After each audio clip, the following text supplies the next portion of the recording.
Malacanang kasabay ng 3-day rally ng INC. Ang detalye sa Agenda Weekend Report ni Elijah Bonzo live mula sa Ayala Bridge. Elijah, kumusta na ang sitwasyon dyan at gaano karami ang puwersa ng PNP?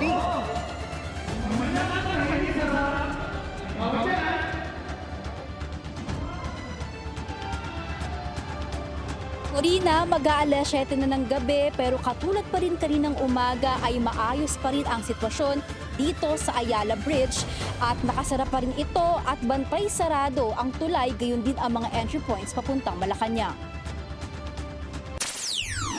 Biyernes pa lang, bantay sarado na ang paligid ng Malacanang. Mas pinaigting pa ang seguridad ngayong unang araw ng 3-day INC rally at inaasahang tuloy-tuloy ito hanggang Martes. Sa Ayala Bridge, kapansin-pansin ang makapal na hanay ng mga pulis. Ayon sa ilan sa nakausap natin, may ilan sa kanila, kagaya ng NCRPO, alas 9 pa lang ng gabi kahapon ay nakaistasyon na sa naturang tulay. Ang iba naman, kagaya ng ilan, sa Region 3 Police Office, kanina pa raw alas 10 ng madaling araw na deploy. Bukod sa PNP, makikita rin ang ilang tauhan at sasakyan ng Bureau of Jail Management and Penology, Bureau of Fire Protection at may ilang ambulansya din na nakaantabay. Sa kahabaan ng Ayala Bridge, nakalatag ang gamit ng PNP, gaya ng kalasag, vests, helmet at ilang armas. May portable restrooms na rin para sa kanila. Wala pang pinal na direktiba, pero inaasahan na ng ilan sa kanila na baka wala na raw silang uwian hanggang November 18, ang huling araw ng rally.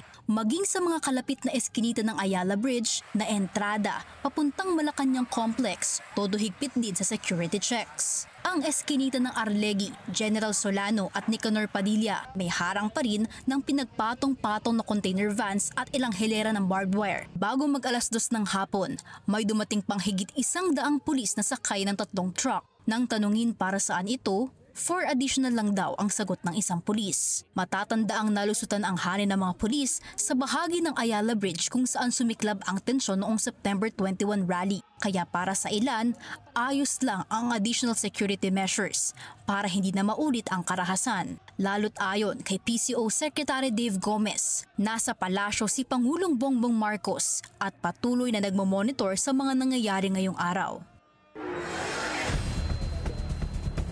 Corina, bukod sa mga pulis ay pinayagan din dumaan sa Ayala Bridge ang ilang dadalo sa INC rally at ilan sa kanila ay nagmula pa raw sa Novaliches, Caloocan, Quiapo at may ilan na taga-Pasig. Sabi ng mga nakausap natin, pinagbawalan daw sila na magpa-interview pero para sa kanila ang panawagan nila ay magkaroon ng transparency sa gobyerno at makulong ang dapat na makulong. Balik sa iyo, Corina. Manatiling nakatutok sa Bilyonaryo News Channel. Sumubaybay sa aming social media accounts at mag-subscribe sa aming YouTube channel para sa mga bago at eksklusibong balita.